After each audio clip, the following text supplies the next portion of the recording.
सबब से इंसान की बरकत रुक जाती है। यीशु मसीह के जलाली और पुरफज़ल नाम में तमाम देखने और सुनने वालों को पास्टर शफी की तरफ से बहुत बहुत सलाम।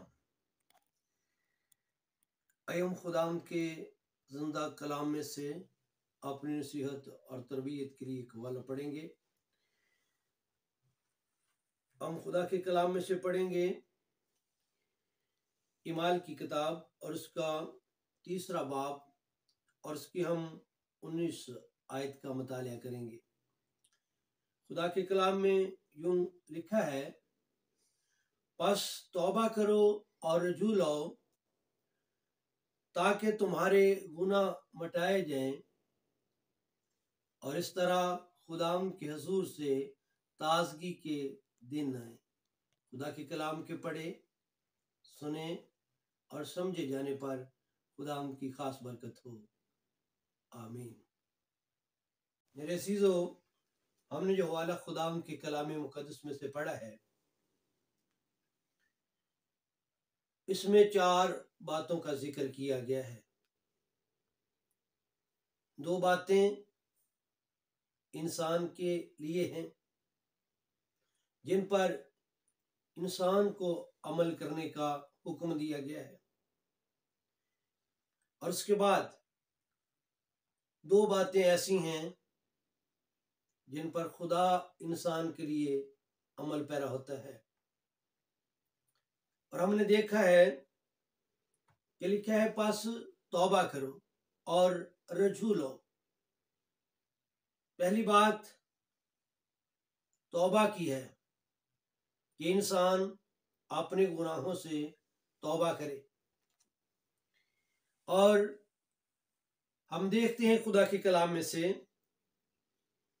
कि बगैर तौबा के हम खुदा से अपने गुनाहों की माफ़ी हासिल नहीं कर सकते। जब तक कोई भी इंसान अपने गुनाह से तौबा नहीं करता, खुदा से अपने गुनाहों की माफ़ी नहीं मांगता, तो वो खुदा से माफ़ी को हासिल नहीं कर सकता। और फिर लिखा है, बस तौबा करो। बस से मुराद यही है कि जब तक भी इंसान अपने गुनाह से तौबा नहीं करता, वो कभी भी खुदा से अपने गुनाहों की माफ़ी को हासिल नहीं कर सकता। गुनाह से माफ़ी हासिल करने के लिए इंसान को तौबा करना, अपने गुनाह पर पशेमान होना है, अपने गुनाहों से मुड़ना है, अपने गलत रवैयों को तर्क करना है, अपनी मन मर्जी को छोड़ना है और खुदावंद की तरफ रजू लाना है, खुदावंद की तरफ फिरना है। और जिस तरह खुदावंद यीशु मसीह ने भी जब अपनी मनादी का आगाज किया, मत्ती की इंजील और उसके 4 बाब की 17वीं आयत में लिखा है, मसीह यीशु ने कहा, तौबा करो क्योंकि आसमान की बादशाही नजदीक आ गई है। और इसी तरह यीशु मसीह से पहले जब यूहन्ना अस्तबागी ने अपनी मनादी का आगाज किया, तो उन्होंने भी फरमाया कि तौबा करो क्योंकि आसमान की बादशाही नजदीक आ गई है। और जब यीशु मसीह के शागिर्दों ने मसीह की तालीम का प्रचार करना शुरू किया, तो उन्होंने भी लोगों को ये तालीम दी कि बस तौबा करो और रजू लो ताकि तुम्हारे गुनाह मिटाए जाएं और आसमान से तुम्हारे लिए ताजगी के दिन है। सो मेरे अज़ीज़ों, हम यहाँ पे देखते हैं कि जब तक इंसान अपने गुनाह से तौबा नहीं करता, वो खुदावंद से के हुजूर से ताजगी को, बरकत को हासिल नहीं कर सकता, क्योंकि गुनाह ही एक ऐसी वजह है जो इंसान को बरकत हासिल करने नहीं देती कि इंसान जो है खुदा से अपनी उस बरकत को रिसीव कर सके। जिस तरह यशायाह के सहीफा में, यिर्मयाह की सहीफा के अंदर भी ये बात लिखी हुई है कि खुदा ने कहा, मैं तेरे गुनाह के सबब से तुमसे अच्छी अच्छी नेमतों को रोक लूंगा। यानी गुनाह एक ऐसी बीमारी है जिसकी वजह से इंसान जो है वो बरकत को हासिल नहीं कर सकता। और इसीलिए अपने गुनाह को छोड़ना, उस पर पशेमान होना और उससे फिरना और खुदा की तरफ रुजू करना है। ये दो काम इंसान के लिए हैं कि पहला वो अपने गुनाहों से तौबा करे और दूसरा वो खुदा की तरफ रुजू लाए, खुदा के कलाम की तरफ मुतवज्जो हो, खुदा के कलाम को सुने और उस पर अमल पैरा हो। जिस तरह यीशु मसीह ने यूहन्ना की अंजील के 10वें बाब की 27 आयत में फरमाया कि मेरी भेड़ें मेरी आवाज सुनती हैं। और रुजू लाना खुदा के कलाम को सुनना और उस पर अमल करना है। और जब कोई इंसान अपने गुनाहों को छोड़ता है और वो खुदा की तरफ मुड़कर वापस आ जाता है और फिर वो गुनाह की तरफ नहीं जाता, तो लिखा है खुदा उसके गुनाहों को माफ कर देता है। और तीसरा काम खुदा का है कि खुदा इंसान के गुनाहों को माफ करता है।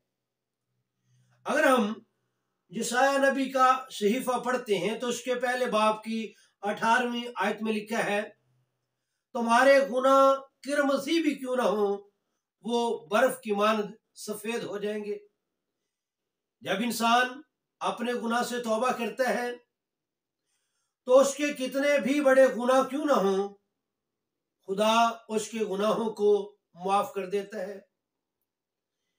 और जब खुदा इंसान के गुनाहों को माफ कर देता है तो फिर खुदा उसके गुनाहों को याद नहीं करता।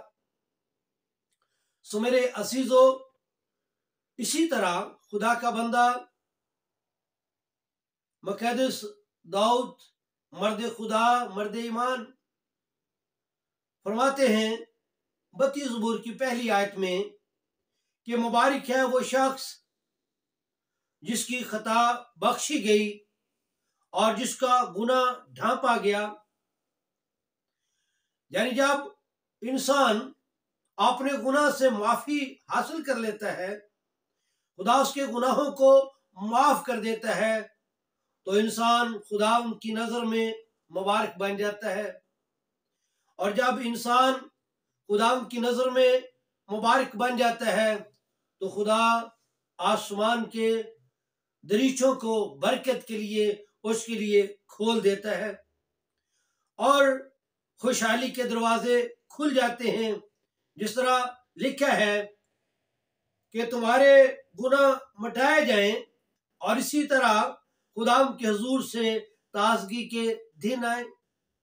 जब इंसान अपने गुनाहों से निजात पा लेता है, माफी को हासिल कर लेता है, तो इंसान के लिए खुदा आसमान के दरीचों को खोल देता है और इंसान फिर खुदा के हुजूर से ताजगी को हासिल करता है, खुदा के हुजूर से इत्मीनान और तसल्ली को हासिल करता है।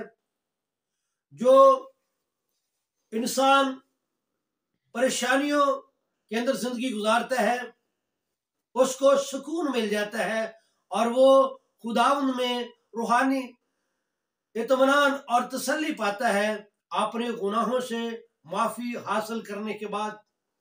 इसलिए कि जब वो अपने गुनाह से माफी हासिल कर लेता है तो फिर उसका निजात बख्शने वाला खुदा जो है, यीशु अलमसीह जो है, वो उसकी जिंदगी के अंदर आ जाता है।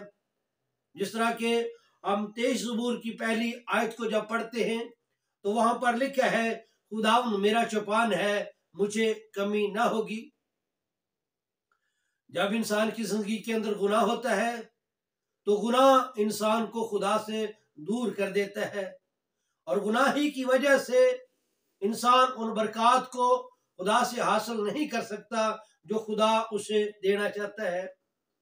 सो मेरे सीधो, जब इंसान अपने गुनाह से तौबा कर लेता है, खुदा से माफी हासिल कर लेता है, तो खुदा आसमान से उसके गुनाहों को माफ कर देता है और उसके लिए बरकत के दरवाजों को खोल देता है, और इंसान रूहानी तौर पर सुकून और तसल्ली पा जाता है, इत्मीनान पा जाता है। इसलिए कि तसल्ली और इत्मीनान का जो सरचश्मा है, जो खुदा यीशु मसीह है, उसकी जिंदगी के अंदर आ जाता है। और जब किसी जिंदगी के अंदर मसीह आ जाता है तो बेकरारी जाती रहती है, उस जिंदगी से तलखी गुनाह जाता रहता है।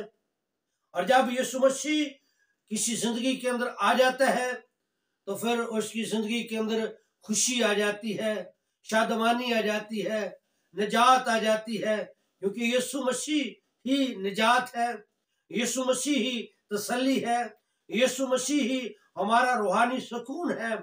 और जब मसीह इंसान की जिंदगी के अंदर आ जाता है तौबा करने के बाद, तो फिर इंसान रूहानी तौर पर खुदा में तसल्ली पा जाता है, इत्मीनान पाता है, और खुदा उसके लिए आसमान के दरीचों को खोल देता है, और खुदा इंसान को रूहानी और जिस्मानी बरकतों से शेर और आसूदा करता है। सो मेरे अजीजों, गुनाह ही है जो इंसान को उन अच्छी बरकत को हासिल करने में रुकावट का बायस बनता है। इसीलिए खुदा का कलाम ये सिखाता है कि पस तौबा करो और रजू लाओ, ताकि तुम्हारे गुनाह मिटाए जाए और आसमान से खुदा के हुजूर से तुम्हारे लिए ताजगी के दिन आए। खुदा का कलाम का पढ़ा, सुना, समझा जाना हम सब के लिए बरकत का बायस हो। आमीन।